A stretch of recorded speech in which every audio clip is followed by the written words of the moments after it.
Salut à toi, pensée du jour numéro 392 ou 392, selon d'où tu m'écoutes. Comment choisir entre un bike erg et un vélo plus home trainer? Un joli combo qui peut te permettre de bien t'entraîner à la maison également. Donc, un athlète m'a contacté récemment et m'a posé la question, qu'est-ce que tu préconises? Un bike erg pour la maison ou alors est-ce que je prends un home trainer avec un vélo? Qu'est-ce qui serait le plus bénéfique pour moi? Donc là, on parle d'un athlète dans le cadre du CrossFit. Et la réponse que je lui ai donnée, c'est que le vélo plus home trainer, à mon sens, il est plus intéressant pour la simple et bonne raison que si tu as les moyens d'investir un petit peu dans un vélo pas trop dommage et un bon home trainer, l'avantage est que quand il commence à faire chaud de nouveau, tu peux sortir et tu peux aller te faire plaisir avec des belles sorties à vélo en extérieur qui vont pouvoir durer du coup, que tu vas pouvoir faire des belles longues sorties.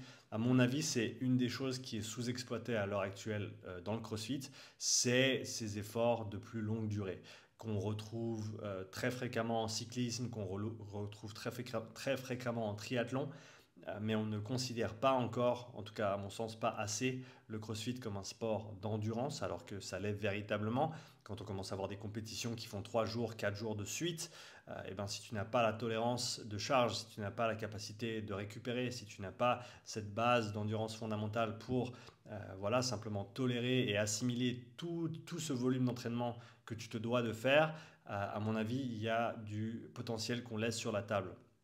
Et donc dans ce cadre-là, je pense que les longues sorties à vélo vont être une des choses les plus importantes à inclure et je pense que ça va devenir de plus en plus populaire ou ça va devenir monnaie courante simplement, surtout parmi la catégorie élite, les personnes qui ont du temps, qui dédient beaucoup de temps à l'entraînement. Je pense que ça va leur être très très bénéfique. Et donc dans ce sens-là, si tu as les moyens et que tu as le choix entre les deux, je te dirais qu'un vélo plus home trainer, c'est un très très bon combo.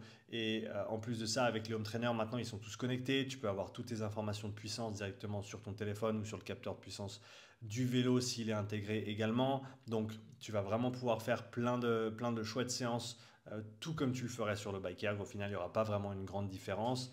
La différence étant vraiment que voilà, le bike erg il est statique et tu vas pas aller faire un tour dehors avec. Alors que le vélo, quand les beaux jours arrivent, j'espère que tu sortiras pour profiter un petit peu du soleil et profiter de faire des séances un petit peu plus longues aussi, encore une fois à l'image de ce que font les athlètes en sport d'endurance. Donc voilà, commence à considérer le CrossFit comme un sport d'endurance. Entraîne-toi un petit peu plus comme un cycliste, un petit peu plus comme un triathlète.